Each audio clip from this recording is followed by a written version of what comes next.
Hello and welcome to my Imperium tutorial mod. Now this is a lot of information to take in. This mod is very heavy, although it's very useful if you are a modder and you can take advantage of all this stuff very effectively. The first thing I'm going to do is I'm going to go in the top left here and you can choose your favorite appearance. I'm personally going to select Breeze because that's my favorite color as my channel is blue. This stuff you can change notifications, those yellow notifications that pop up in the bottom right. Let's say you don't want to do spawn reports, you can disable that, and then confirmations and all that stuff, you can disable those as well.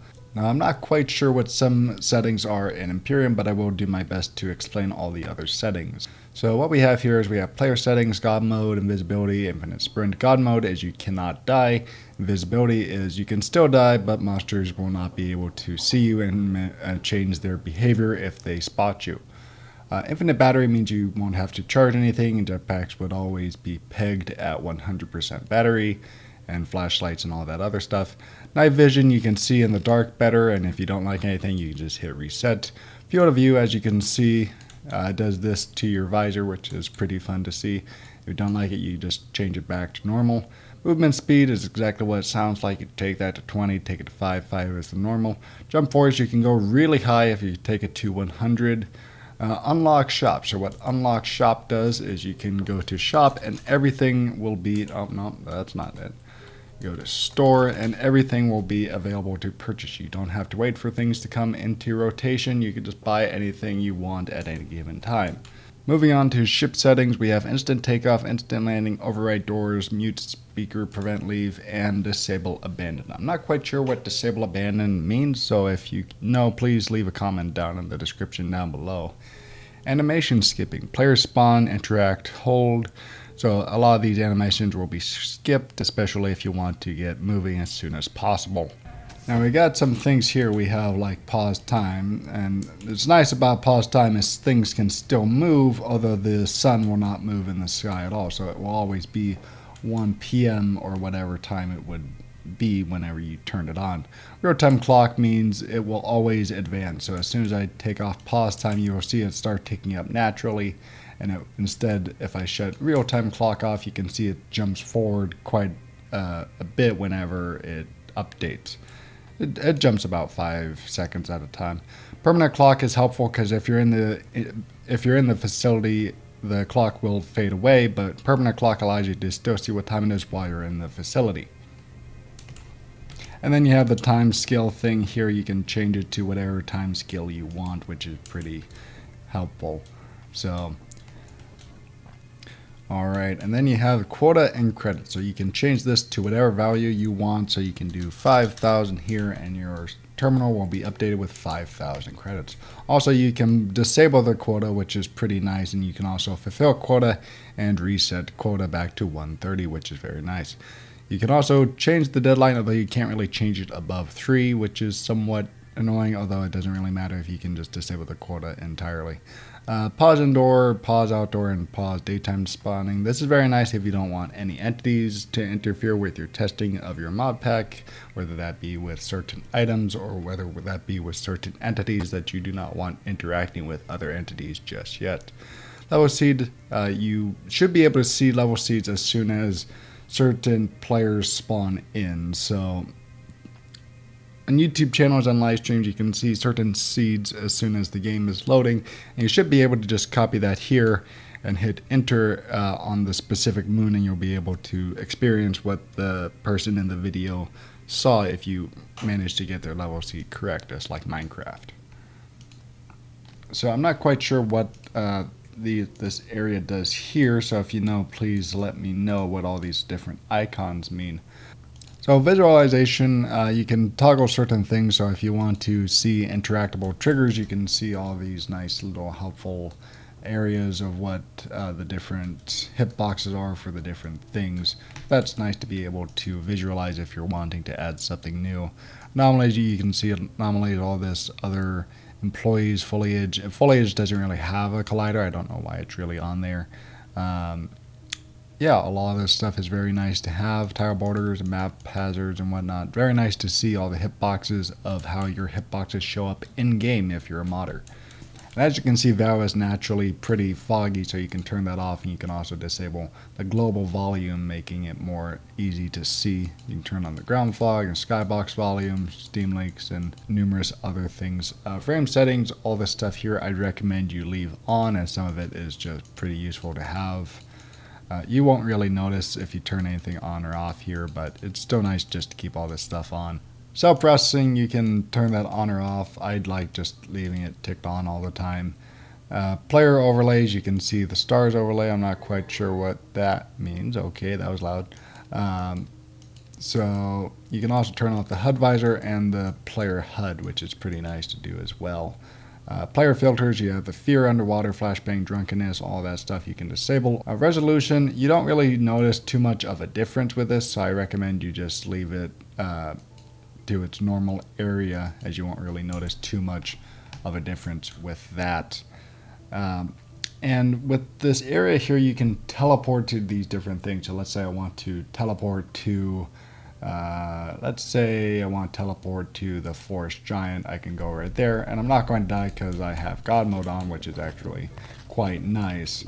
So I can just run away from him, and he has his colliders on, so I can just disable that if I don't want to see his collider.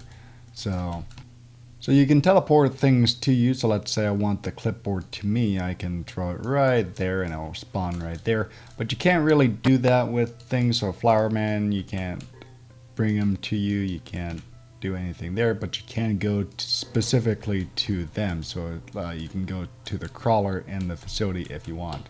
Also, you can disable the fear if you want, so that way you don't have to see that anymore. But yeah, you can teleport a lot of this stuff to you other than monsters I have found. So let's say you want the breaker box, you can actually throw the breaker box right there if you want. You can turn on or off the power to the facility safely from your ship if you want to. And you can also have vents teleport if you want that. I don't know why you would want that. You can also go specifically to vents like this. As you can see, this vent is open, and you can see all the different vents of where they are in the facility. So a lot of them have actually been triggered. So I will teleport back to the ship. I'm back in the ship. And that's about it for this first section. So I will tell you about the spawning area thing here as soon as I go to a different moon. Alright, so that was it for the first section. Now we have the spawning thing. So if you type certain things like a baboon hawk, they will show up there if it contains that particular letter. So let's say you have a modded monster you want to put in that starts with B. You would type B and it will show you everything that has a B in it. And you can narrow the search down a bit more if you start to type it out. Unfortunately, there's no scrolling feature, so if I type B, as you can see, a lot of things have a B in it, but I cannot scroll, so I have to get more specific with what specifically I want. But let's say I want to do a kidnapper fox. Let's say I want to do a kidnapper fox. I want 3 of them, and I want all of them to have 10 health. I can do that. Apparently they were killed. I wonder if that's because there were no vein shrouds. One thing I noticed is kidnapper foxes don't really spawn unless there is any vein shrouds in the area. I'll spawn a baboon hawk instead. I'll spawn 3 and I'll do all of them with a health of 10. So as you can see, a lot of them have just spawned and they get quite scared. But one thing I noticed about kidnapper foxes is they don't really spawn unless, of course, you have vein shrouds already on the map. So I don't think there's any vein shrouds here, so that's one thing you gotta keep in mind if you're wanting to see the kidnapper fox and they keep dying. So yeah, but that's how you use the spawn feature. It's very nice. You can also do it with items. So let's say I want a pro flashlight. You type in pro and then you spawn in your hand there. You can do this with different scrap. As you can see, I spawned in a gold bar, so you don't have to worry about having to find your scrap in game. Instead, you can just spawn it in if you want to see how it looks in the hand. So that's very nice to have. And yeah, that's about it for the spawning aspect of Imperium. If we go this isn't too hard to understand. The hardest thing here is the waypoint. You can do ship and then you can teleport specifically to that waypoint if you want. So you can walk away, press 3, and that waypoint will still be there, and you can warp directly to where you have created the waypoint, which is very useful to have if you want to check multiple things in quick succession. And then you have the ability to warp to the main entrance, and then you can also warp back to the ship, and you can also warp to the apparatus if you want, although it's a mansion interior, so the apparatus is not currently available. Free camp, I'm not quite sure why this is here, as it doesn't really seem to do anything. Kind of just plops you in the middle of the ship. So I think that may be something that got broken in V55, as another free cam mod I used also seemed to have broken in V55. So that's unfortunately something we don't really have access to anymore. Here we have the weather forecaster, so you can change the weather of different moods. So I'm currently on Artifice. I can change it to dust clouds if I want. I'm not quite sure why there's dust clouds, as that doesn't really seem to do anything. But I can change it to rainy, or I can change it to eclipsed if I want to. I can also change it to flooded. And that's about all you can do there. You can also change it to foggy, although it doesn't really seem like this map is made to be foggy, as it doesn't really seem that... I've also disabled fog. That would probably help if I turn that back on. Yeah. So go ahead and turn fog back off, and then yeah, you can change this on the fly. So I'll just change it back to none, as I like the look of that. All right, and then you have this Oracle spawn prediction. So what's cool about this is you can see exactly where everything will spawn and exactly where they will spawn. So as you can see, an eyeless dog will come out from the ground right here, and there's a lot of baboon hawks, so I'm going to go back to the ship so you can hear me. But yeah, you can see exactly where they will spawn and exactly what time they will spawn, so that's very nice to see. So here we have the Navigator, so you can go to any moon you want without having to type it in or worry about being able to afford it in the terminal. Like this is how we know liquidation exists, although you can't land on liquidation, and it just soft locks your game, as you're not able to get out of it without having to reset the game. So it's just something nice to have. It's not very useful, as you can just do any of this stuff with a terminal, or if you want to check in on specifically your moon that you don't want visible in the terminal yet, you can check it in here as well. And here we have the mini map, so this stuff is nice. I'll go ahead and land on Titan to show you some workings of it. Okay, so here we have the mini map. So here what we can do is we can rotate around like this while holding left click, and then we can go left to right with right click. And we can also track certain things in the interior like this.